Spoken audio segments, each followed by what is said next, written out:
Bexhill is a delightful town. It would be nice to come back and visit. I do not entirely agree.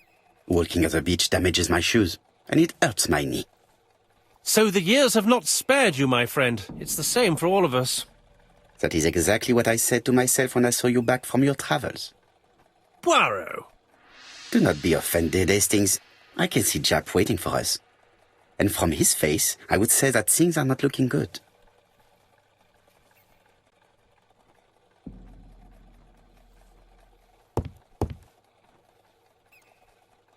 Bexhill seems to be a pleasant little town.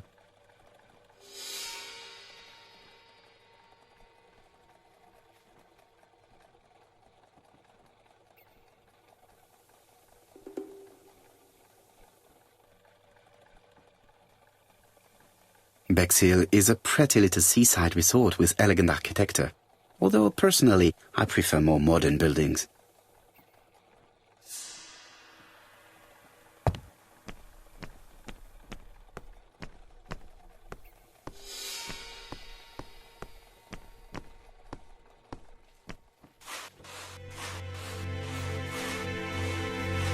Hastings appears to be ill at ease.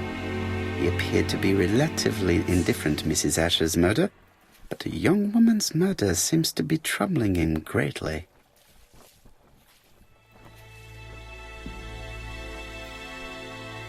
How do you do, gentlemen? Chief Inspector? I fear your admirer has struck again, Poirot. We haven't yet identified the victim, but it's a young woman, 20 to 25 years old. Death occurred last night between 11:30 and 1 o'clock, and we found an A.B.C. guide on the body. Was she pretty? Come on, Poirot, that's rather out of place. It has no bearing on the murder. Are you certain? For women, it is often the most important thing. It often decides their destiny. The body hasn't been moved. You can see for yourself. Has the press been informed? Not yet, but I'm planning to. I haven't yet informed them about the presence of the A.B.C. guide in Andover. Nobody has reported a young woman missing? Not for the moment. No witnesses, I imagine? Indeed. We've asked everybody who may have met a young woman fitting her description last night to come and see us, but I have little hope of gaining anything from it. It's early days, Chief Inspector, and the news may not have spread around the town yet. I hope you're right, Hastings.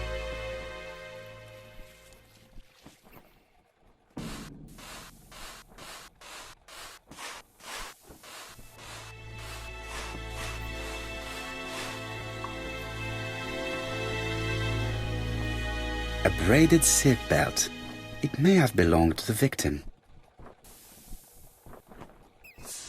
The young woman wasn't wearing shoes or a coat, and was not carrying a bag. That's strange. Either the murderer stole her belongings, or she put them somewhere safe. Maybe so that she could bath.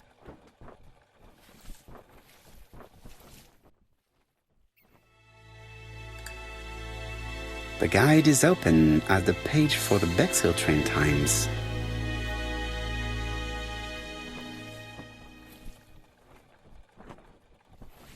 Apart from the marks on her neck, there are no signs of the struggle. She didn't manage to hit her assailant. She was a great beauty. Strange that chap didn't notice it. These marks have been left by a rope or a braided cloth. This key is too small to be one for a house. Without a doubt, it is for a padlock. Let us now try and get our brain cells to work.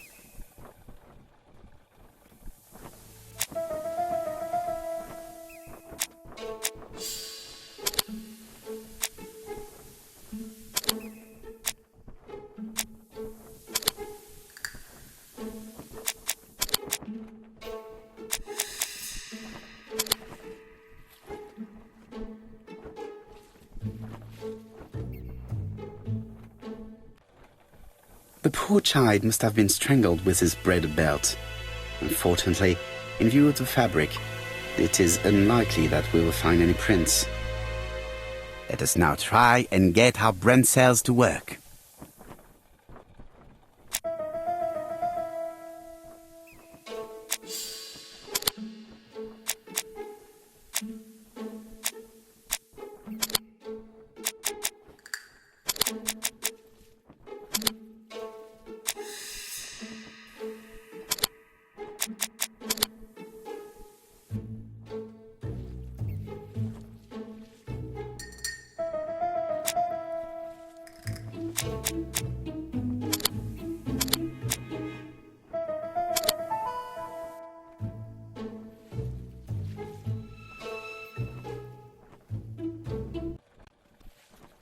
The medical officer should confirm that the victim was strangled with her own belt.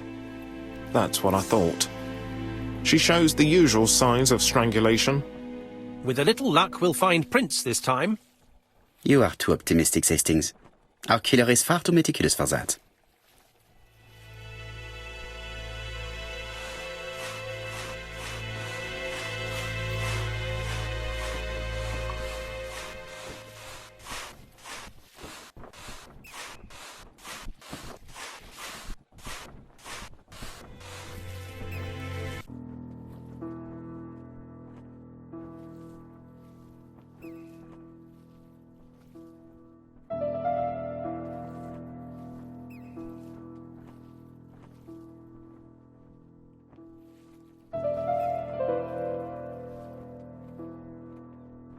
A dual locking padlock. I need to find the code and then insert a key.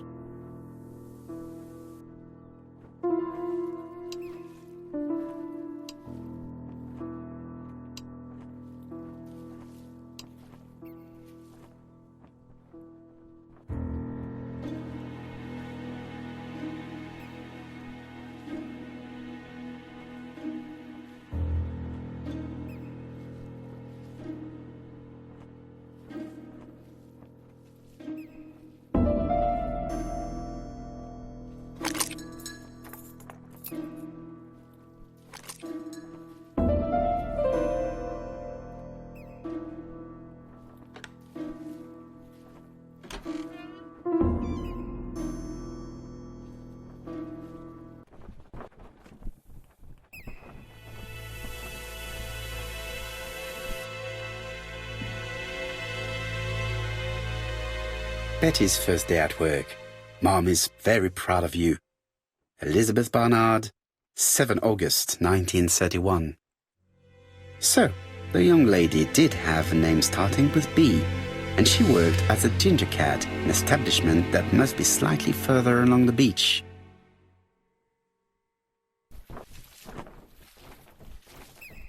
It definitely was here that the victim left her belongings.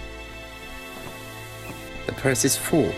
Yet again, we can dismiss theft as the motive for the murder. Here is the watch she must have removed to prevent it from getting wet. A top-brand lipstick. She liked to take care of her appearance. As well as a photo of the victim with some company. It could be useful to me.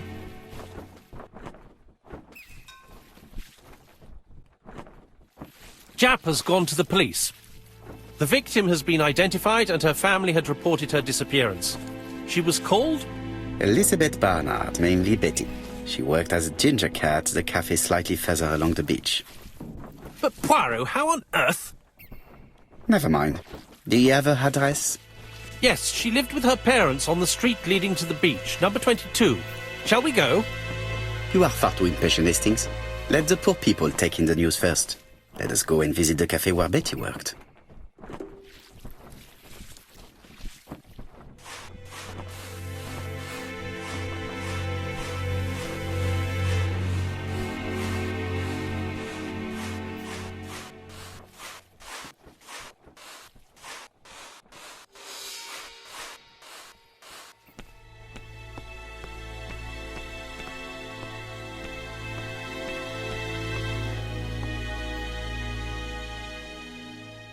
Could it be the same buildings as on the victim's photo?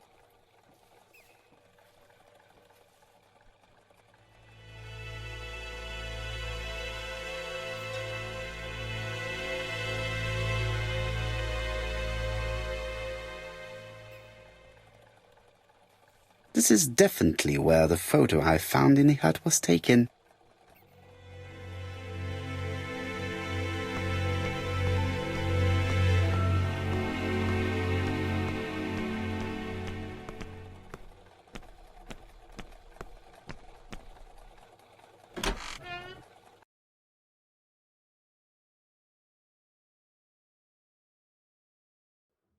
I'll be with you in a minute, gentlemen.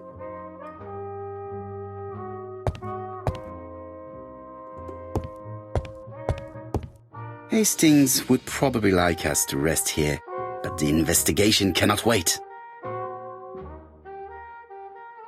A delightful cafe. So this is where Betty worked. Yes, indeed.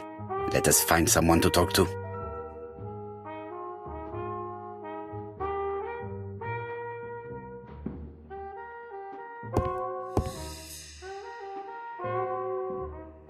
Something tells me that she's the owner of the ginger cat.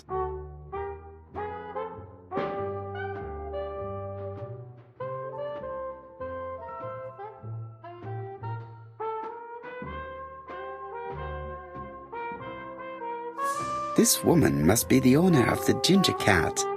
It looks like something is bothering her. How can I help you? A hot chocolate and a tea for my friend, please. I'll bring it straight away.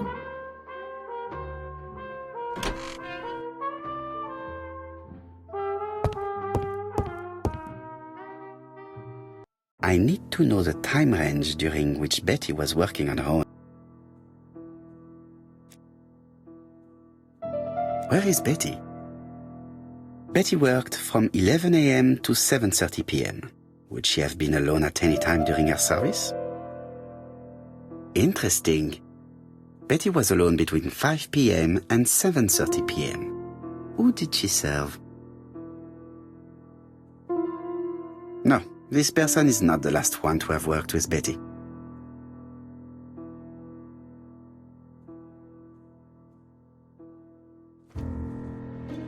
These are the different waiting staff's bills. Which ones were written by Betty?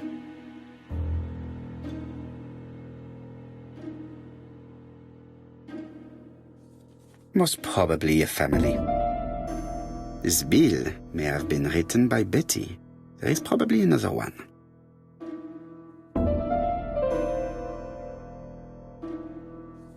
Most probably a single man, a whiskey lover. Maybe the murderer? Betty served a family and a man on his own, a whiskey drinker. Maybe the murderer. This information will help me to progress. But, gentlemen, what are you doing? We are searching for clues, mademoiselle. My name is Hercule Poirot. I am a detective, and this is Captain Hastings. Does Betty Barnard work here? That is correct. She should have been here a while ago.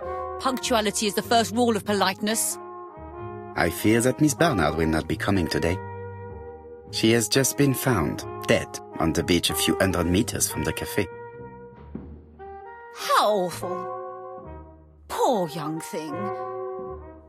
What happened?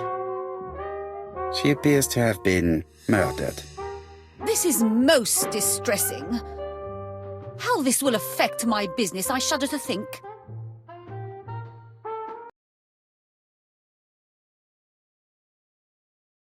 What can you tell us about Miss Barnard? Nothing, absolutely nothing. Miss Barnard was my employee. Her private life was none of my business. You did know at least that she had a young man. Indeed.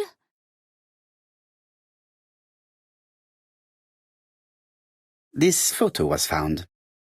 Is this him? Yes, that's him all right. But I haven't seen him for some time. Do you think there may have been some problems between them? I'm not on those sort of terms with my staff. Now, please excuse me, I have work to do.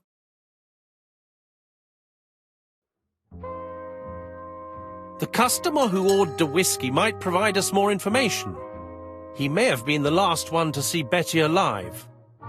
It is an interesting idea, Hastings. Maybe he is a regular guest. What do you think, mademoiselle? I don't think so. Our regular guests tend to order tea and cakes. At this time of the year, there are a lot of tourists about you never see again. That's what I thought. Time to visit Betty's home.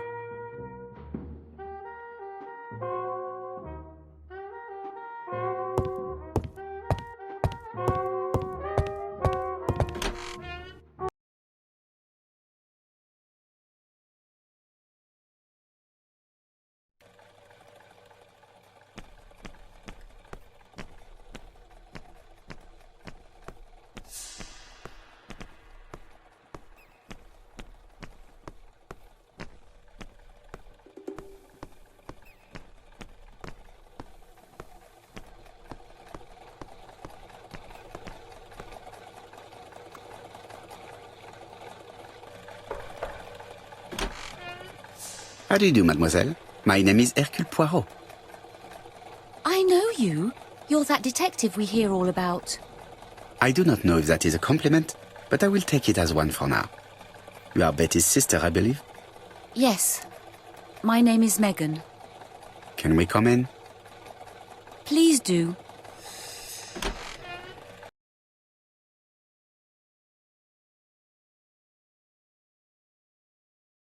My parents are at the police station. I doubt they'll be up to speaking to you later. Do not worry, we will not bother them. Did you know your sister's plans for yesterday evening? No. I arrived by train this morning. My parents called me in a panic when they discovered that Betty had disappeared. She went out last night, but she didn't tell them where she was going. What was your last conversation about? Her new dress. She wanted a pair of black stockings to go with it. Mother brought her a pair. The very day it happened. She was crying. And to think that Betty never even wore them. Oh, Mummy.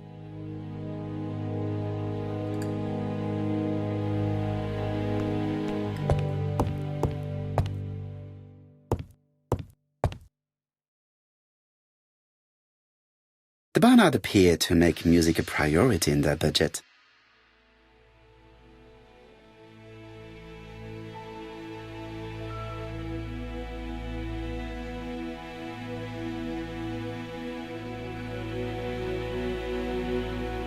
Their home is modest, but the Barnards are definitely music lovers.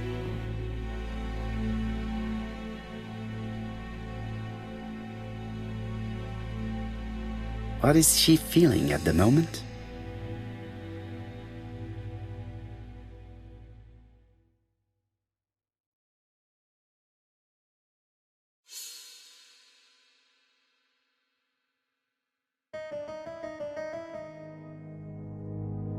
Betty's older sister is not just sad, she is angry.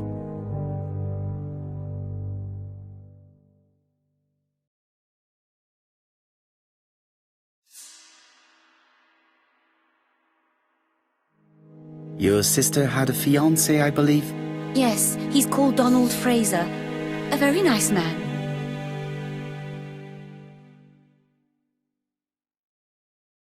Do you know where we might find him? He works at the estate agent's, Court and Brunskill.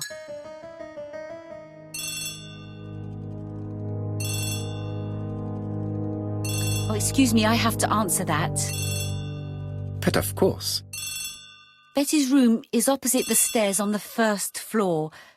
Feel free to take a look if you think it might be useful.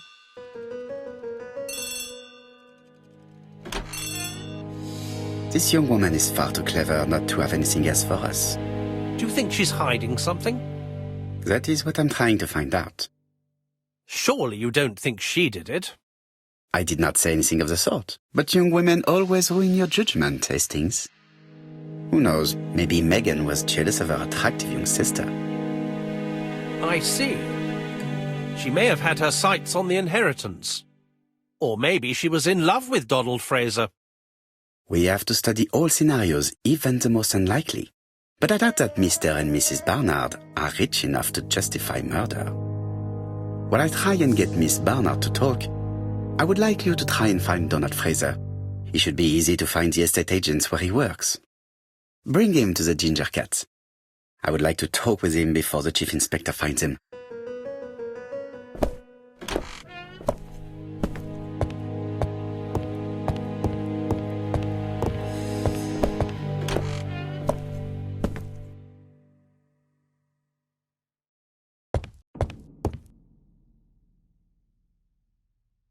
It looks like Betty was also a music lover, the same as her family.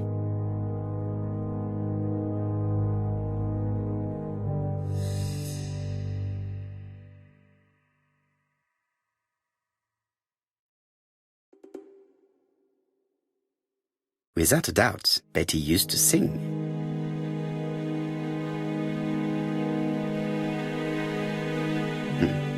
A box of new stockings. Looking at all the clothes she took out, Betty must have had a problem deciding what to wear. Maybe she had a date?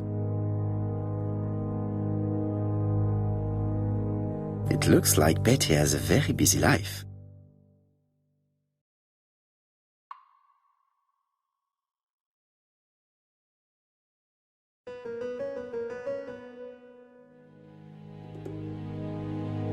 Betty liked luxury and going out, and being as pretty as she was, she probably did not have any problem getting herself invited.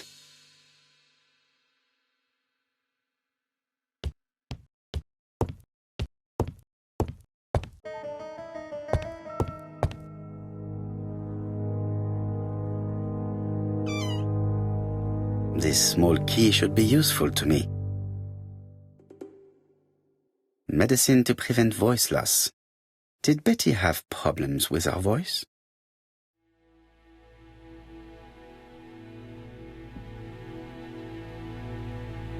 A record sleeve with an handwritten title. Betty must have recorded a demo. I'd be interested to hear it. Something on this clock bothers me.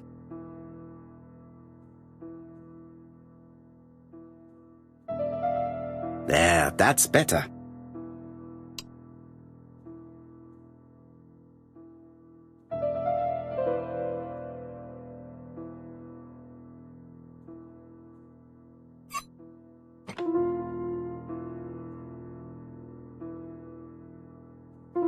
This leg is not well attached. This leg is not well attached.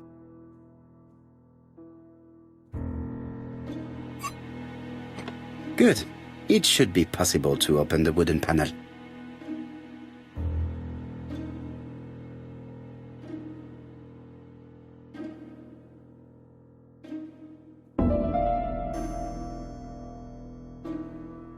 What a strange mechanism. I don't think it serves to turn the hands.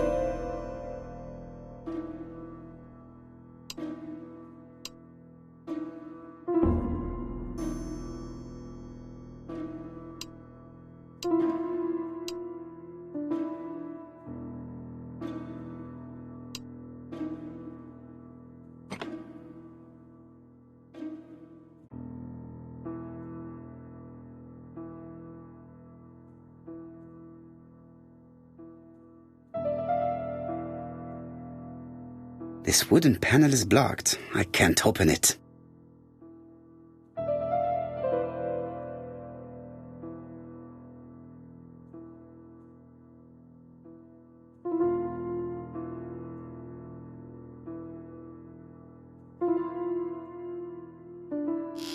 Look, a key. This could be useful.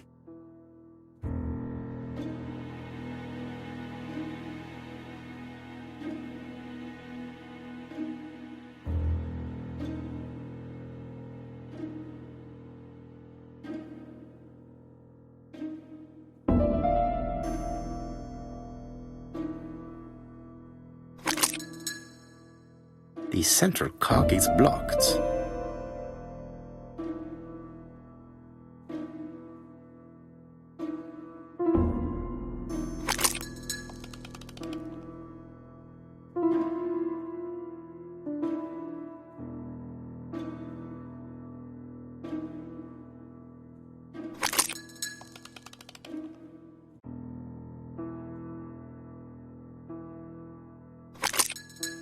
Ah! Something clicked on the front of the clock.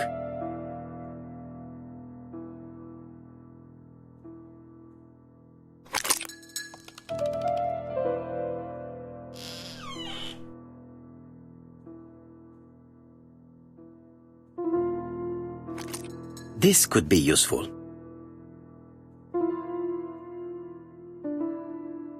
Betty, I enjoyed a wonderful evening in your company, and I hope that we will see each other again very soon. D. My dearest Betty, I know that your art is already spoken for, but you are the most beautiful dancer I have ever had the pleasure of meeting, and I am impatient to see you again. Adrian.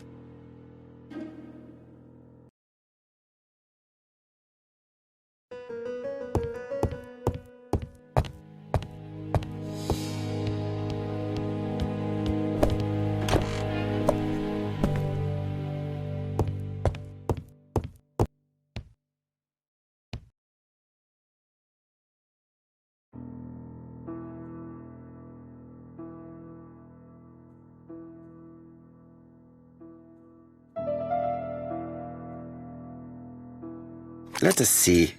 What is this cupboard hiding?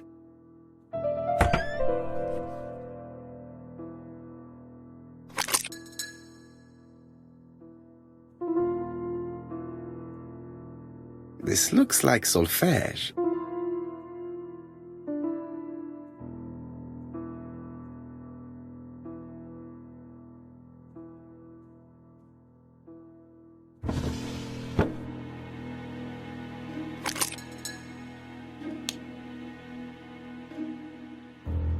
There is bound to be a clue somewhere.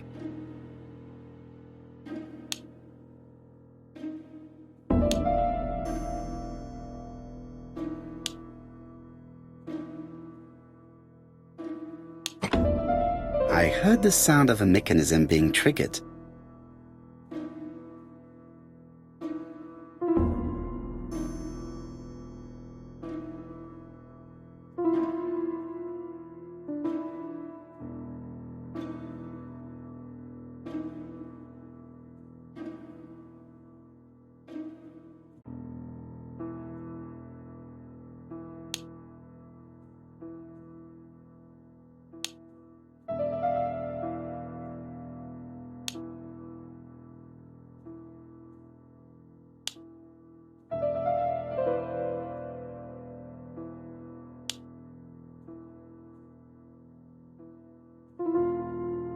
I just have to put the record on the gramophone and start it.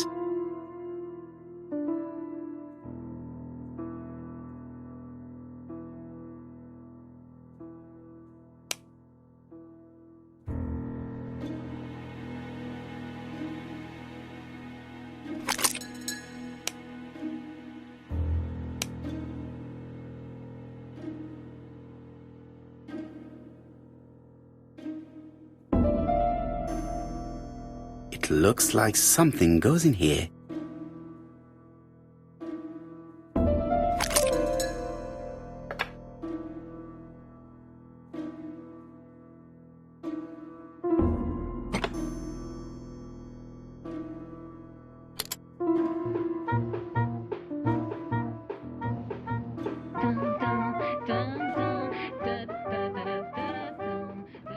Oh, Donald! We're in the middle of recording. Sorry, Betty, but it's not wise. The doctor said you should rest your voice. You're such a killjoy sometimes.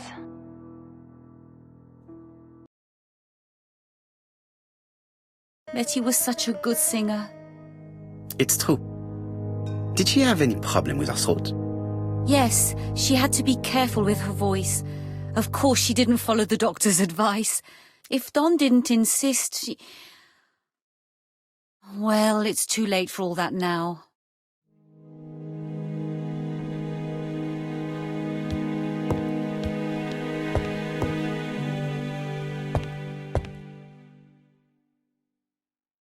It looks like this woman is single, but she has feelings for someone.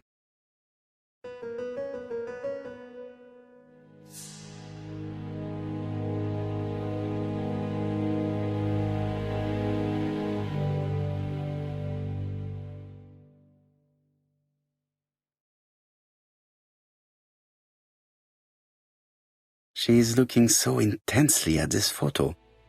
But is it really a sister that she's studying in this manner?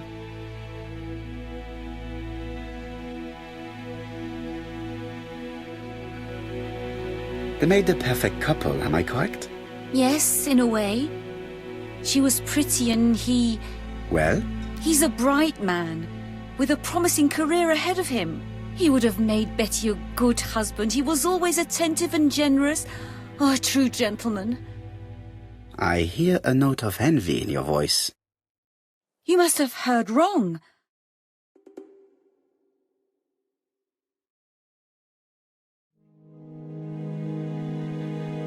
Donald appeared to be very much in love with your sister. Yes, he was mad about her. Mad, you say? Being madly in love can often be destructive, and Mr. Fraser was known for being jealous, I believe. No more than average. Men are always slightly possessive, especially when they are with a pretty woman. I am not your enemy, Mademoiselle Bernard. And you are not my friend either, Mr. Poirot, sir. Yes, but your lies are not helping Mr. Fraser, or you for that matter.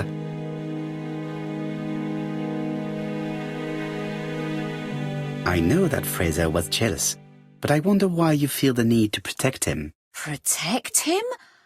I hope you're not suggesting... That you are Fraser's accomplice? There is nothing to suggest that, at least not yet. It would appear that your sister's murder is the second in a series that we have to stop as quickly as possible. The first was in Andover, and the same as your sister, the murderer sent me a letter informing me that a crime would be committed in that town. Now can I count on your honesty? Yes, you have my confidence, Mr. Poirot. Don is a quiet and sensitive young man, slightly reserved too, and as is often the case with reserved people, when he flew into a temper, he completely lost control. He could be so violent. Betty was frightened. And when was this? The first time was about a year ago. But they rowed more recently. Donald found out that Betty had lied to him. She said she was going out with a girlfriend, but she went out for dinner with a married man. It was an awful scene. She told him that until they were married, she was free to go with whoever she pleased. Donald turned quite pale and started shaking and kept saying one day... Well? He'd commit murder.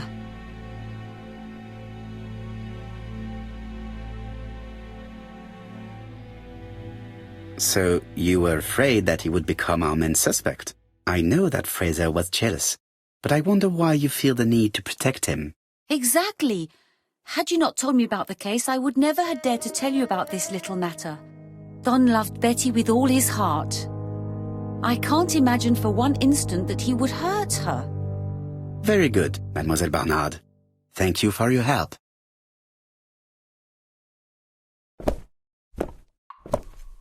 Fraser is at the Ginger Cat. The police haven't spoken to him, but they want to. Très bien, Hastings. Let's see him now. Au revoir, mademoiselle. My deepest condolences to your parents. Of course, Mr. Poirot. And don't be too hard on Don. He's more fragile than he looks. If you say so. Let us now try and get our brain cells to work.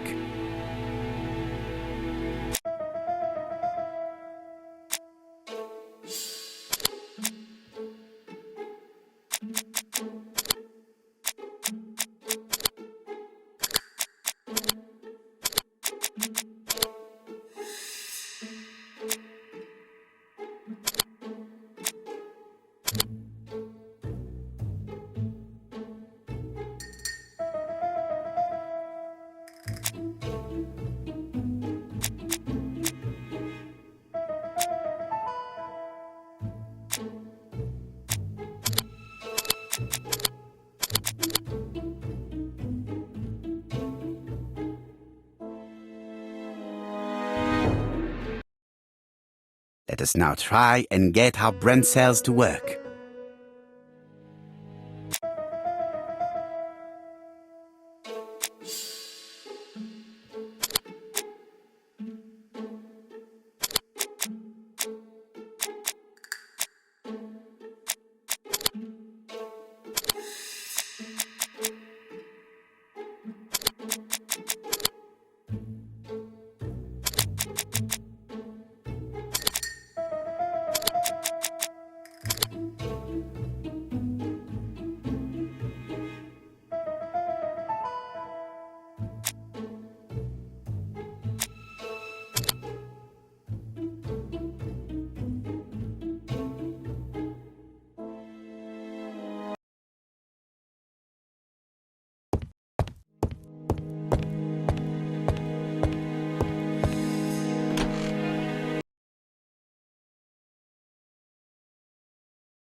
You've seen Fraser, Hastings. What is your feeling? He's a big chap. Fragile isn't exactly the word that springs to mind. I talked to his landlady before seeing him. She went to bed at 11. Fraser wasn't home yet. Bien. Megan Barnard said he is a reserved character but with a nasty temper. We will see if this is the case.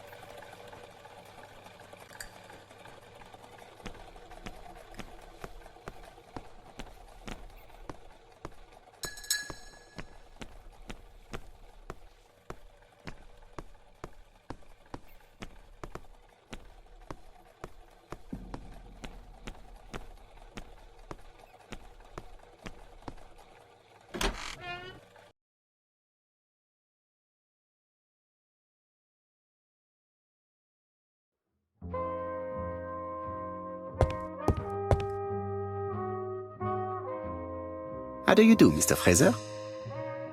You're Hercule Poirot. Mr. Hastings said you wanted to speak to me. Yes. I know that it may not be the right time, but I would like to ask you a few questions.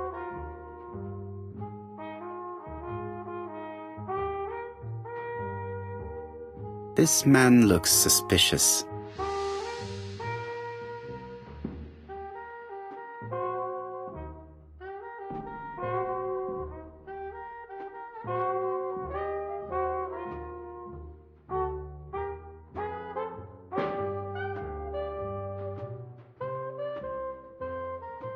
Donald Fraser is in a terrible state, as if he hadn't slept all night. And he's drinking White Horse. Leave me alone.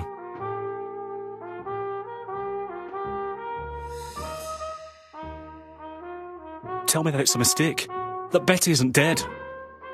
Sadly, your lady friend has been murdered, Mr. Fraser. Oh, Betty, if only you'd listened.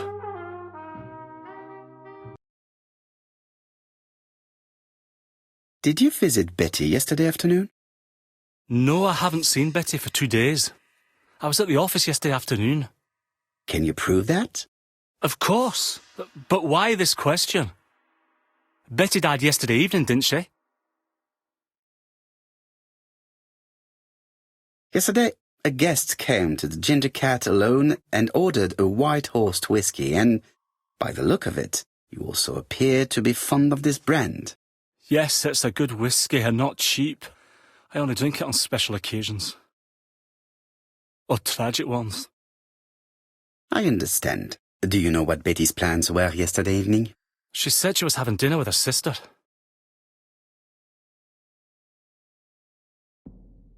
Yet, Megan only returned to Bexhill this morning, Mr. Fraser. I didn't know. Right. May I ask you what you were doing yesterday evening? I spent the evening working.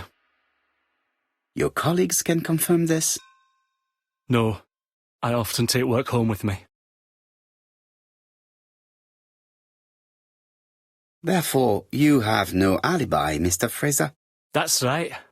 But that doesn't make me a murderer, Mr. Poirot. I would like you to leave now, please.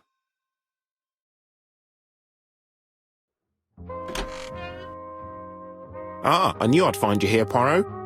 I thought the victim's young man was here.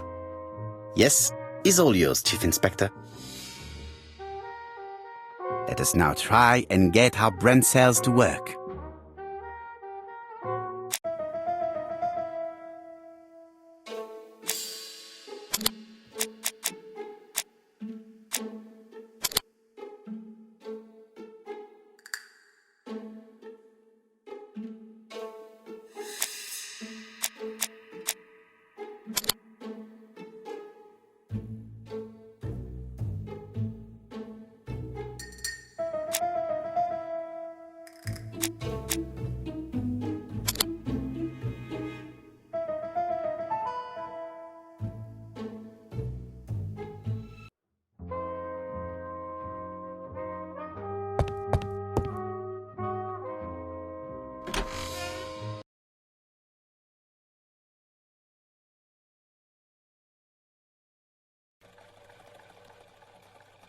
Fraser doesn't have an alibi and he's extremely jealous. You are very skilled at summing up. And yet you haven't asked Japp to arrest him. It is too soon. But I agree, without the letters announcing the crimes, Fraser would already be behind bars. Bon, I think we have enough elements. Let's reconstruct the events at the scene of the crime. I can't imagine how the murderer wasn't seen, though. Surely she must have struggled. Let us try and imagine the scene.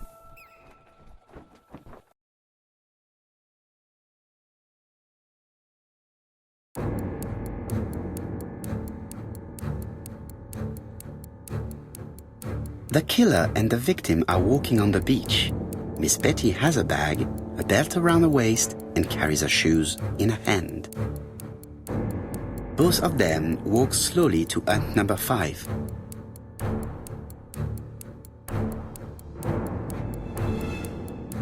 Both of them walk slowly to hut number 6.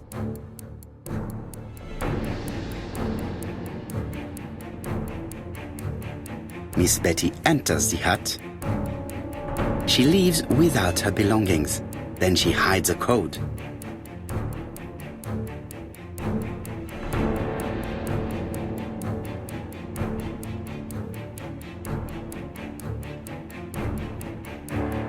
They keep walking.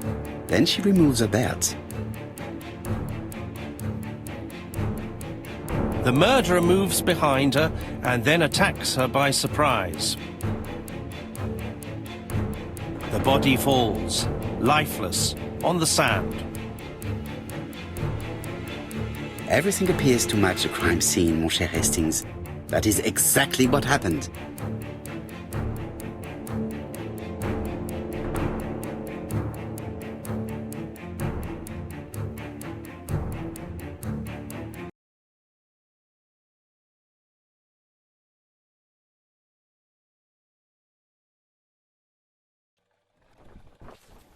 Without the A.B.C., we might have suspected Mr. Asher and Mr. Fraser. But by signing his crimes, the murderer is making sure he's accused. In a way, it is very generous of him. Generous? The murderer seduced Betty in order to lure her to the beach and kill her. Indeed, the young woman was certainly careless, but not stupid enough to follow a stranger. What are you planning to do, Poirot? Return to London, mon cher Hastings.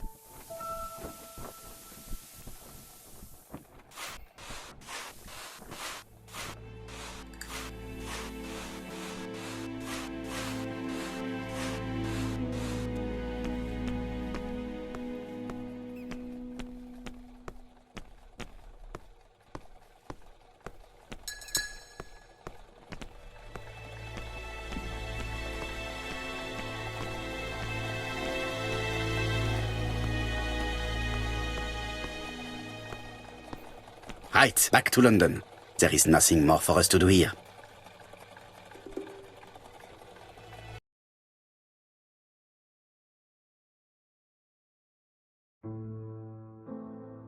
Japp has decided to reveal details to the press. The alphabet murder is now famous. It is not a bad idea. The more people who know, the greater our chances of finding out something of interest. Poirot, I have a bad feeling.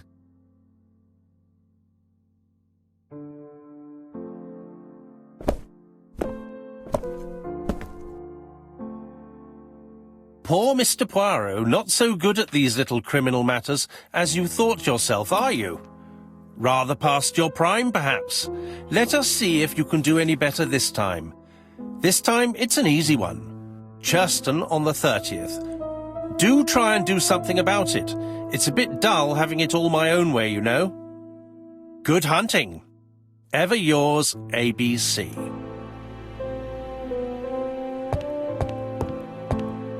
Good hunting.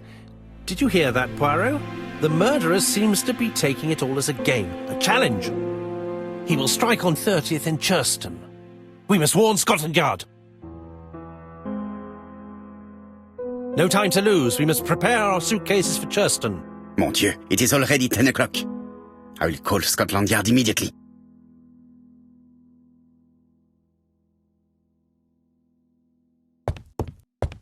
In his haste, Hastings tore the envelope.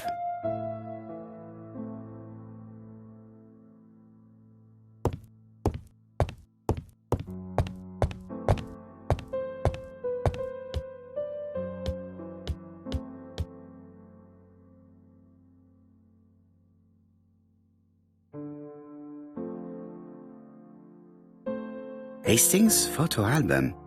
He is very proud of his bag.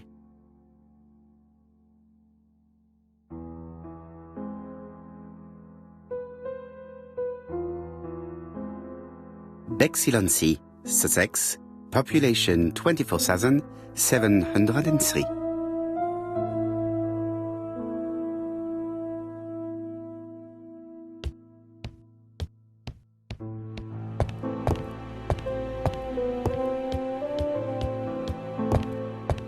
It is not a good time. Hello, chap. We received a new letter from A.B.C. in the 10 o'clock post. Where and when? In Cheston. Today. Today? I'll inform the population immediately.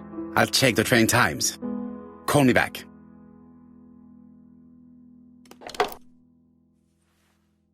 It is not a good time. It is not a good time.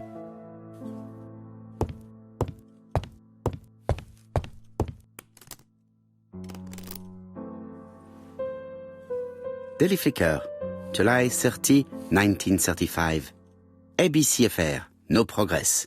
The alphabet murderer is still on the run. Ever since the police found the connection between the Bexhill and Andover affairs, the inquiry has barely progressed. In this issue, we are publishing provocative letters sent by the killer to Hercule Poirot. Unfortunately, they have not yet helped to find him. Daily Flicker, July the 26th, 1935. The Bexhill horror. Young maid strangled on the beach. Killer struck at midnight.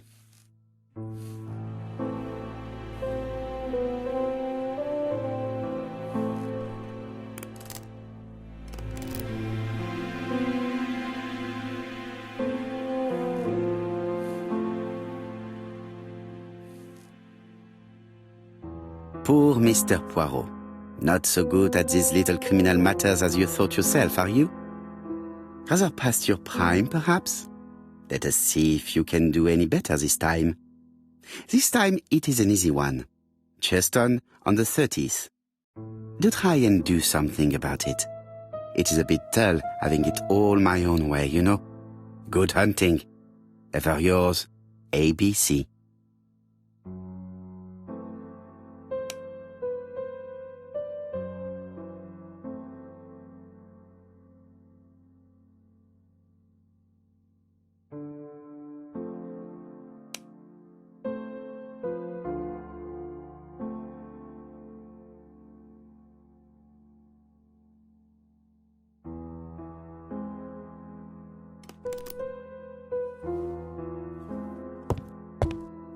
It is not a good time.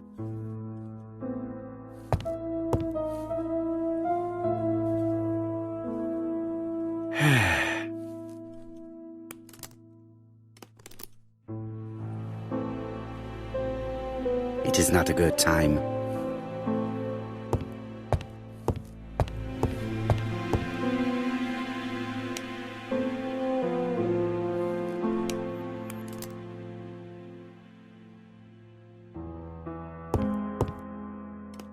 It is not a good time.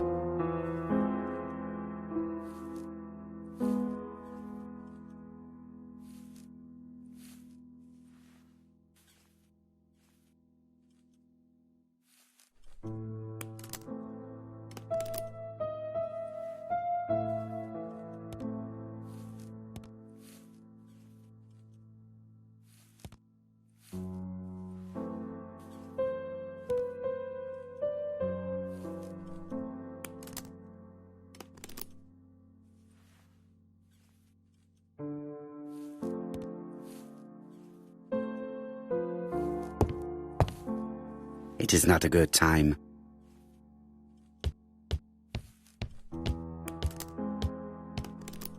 Hastings, what you are doing is an absolute disaster. That is no way to pack suitcases. Heavens, we must hurry! We have to get to Cheston before the murder! You're right, Hastings. It is an emergency. At last, Poirot, you're being reasonable. Poirot, you were right. I've just consulted the A.B.C. guide. There's no hurry. The next train doesn't leave till 11:45. You see, there is no need to hurry. We will not be in Churston until tomorrow morning, after the murder. But why has the murderer warned us so late? It's not what he usually does. Did he do it on purpose? Very good question, Hastings. We should also compare the letter we have just received with the other two, although I have very little doubt about what we will find.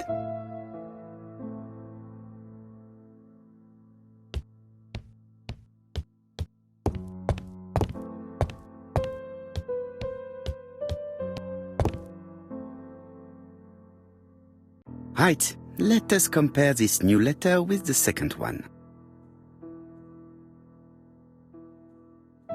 Let us examine this more closely. Certain characters in the two letters may have similar defects.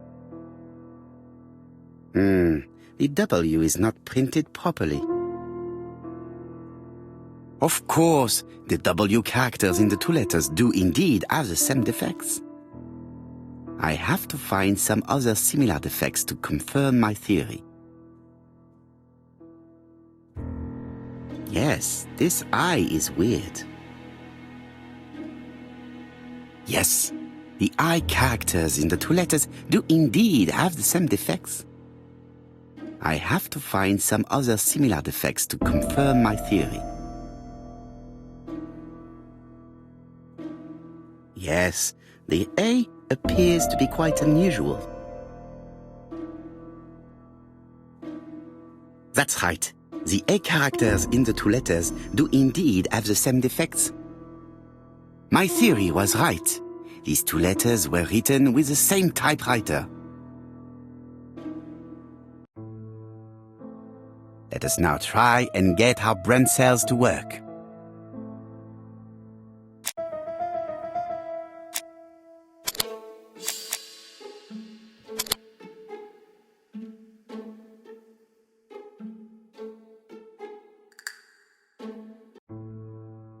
The letter should have arrived in time. The postmark shows that it was sent 3 days ago. However, our man made a mistake in the address, which explains the delay. All the same, the post office took their time correcting the error. Come on, Poirot. Your address is not quite as well known as that of Scotland Yard. Poirot, the telephone. It must be Jap.